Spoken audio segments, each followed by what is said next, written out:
You're standing in a market. Something in your hand feels like nothing. A thin rectangle of plastic. You tap it against a machine, and a stranger hands you food, clothing, a life. For 95% of human history, that moment didn't exist. No card, no coin, no number in a bank server somewhere pretending to be wealth. So how did a species that spent 300,000 years without money suddenly agree, everywhere, independently, that a shiny disc, a shell, a piece of paper was worth more than the thing it could buy?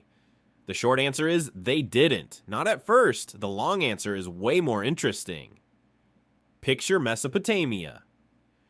Archaeologist Denise Schmant-Besserat spent years in the 1970s studying clay tokens from sites near Uruk in modern-day Iraq. Small shapes, cones, spheres, discs, not decoration, ledgers. A farmer owed 3 sheep. Someone pressed 3 clay cones into a hollow ball, sealed it, marked the outside. Proof of debt, proof of promise. This wasn't money. This was memory, solidified. What does this mean? It means the first economic tool humans invented wasn't a coin. It was a way to remember what someone owed someone else. Now, some of you are thinking, sure, but that's not real money. Real money is gold. Real money has value. Fair question. The answer comes from Ldyia, 600 BCE, Western Anatolia, a kingdom wedged between mountains and coastline. King Alyattes, father of the famous Croesus, orders something the world has never seen, a metal blend called electrum, gold and silver, fused by nature in the rivers near Sardis, stamped with a lion's head, weighed, standardized, the first true coin, not because gold was magic, because a stamped lion meant a king backed the weight in your palm.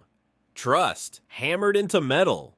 One stamp, one king, one promise. Done.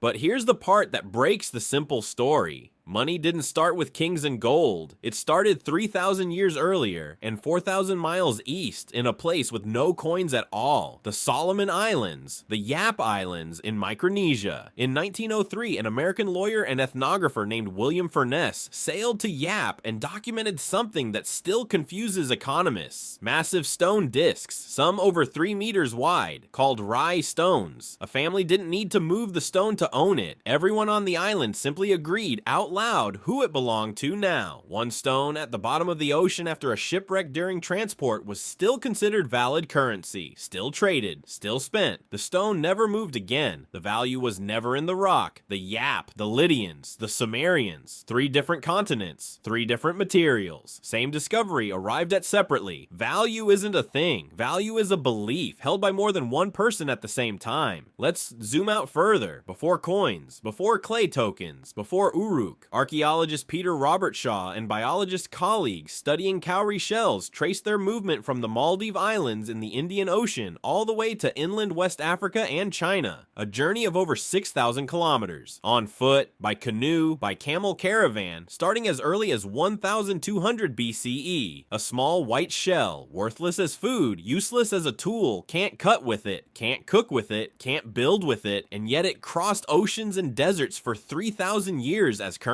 Why a shell? Because it couldn't be faked easily. Because it was small enough to carry, rare enough to matter, and durable enough to outlast the person who first picked it up off a beach. Someone in the Maldives waded into shallow water, pulled a shell off a reef, and 3,000 kilometers away, a trader in the kingdom of Mali used that same shell to buy salt, cloth, a wife's dowry. A shell doesn't know it's money, only the humans holding it agreed to pretend.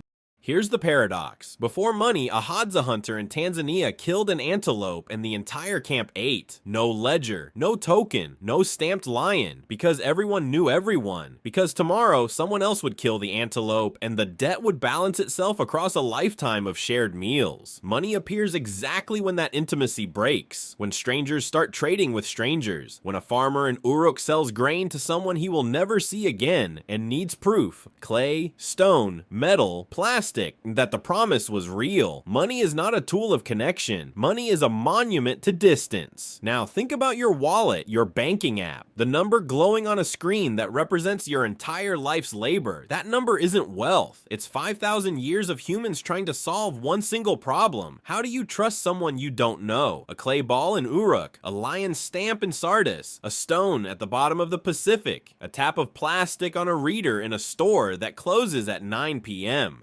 Same question, different disguise. You walk out of the market now. Bag in hand, balance slightly lower on a screen you'll never physically touch. For 95% of human history, no one needed a number to know what they were owed or what they owed. The tribe remembered. The season balanced it. The relationship was the ledger. Somewhere between a Sumerian clay token and the card in your pocket, humans built an entire civilization on a single fragile agreement that a symbol equals a life. And the strangest part isn't that ancient people invented money. It's that they invented it because they'd already lost something money could never buy back.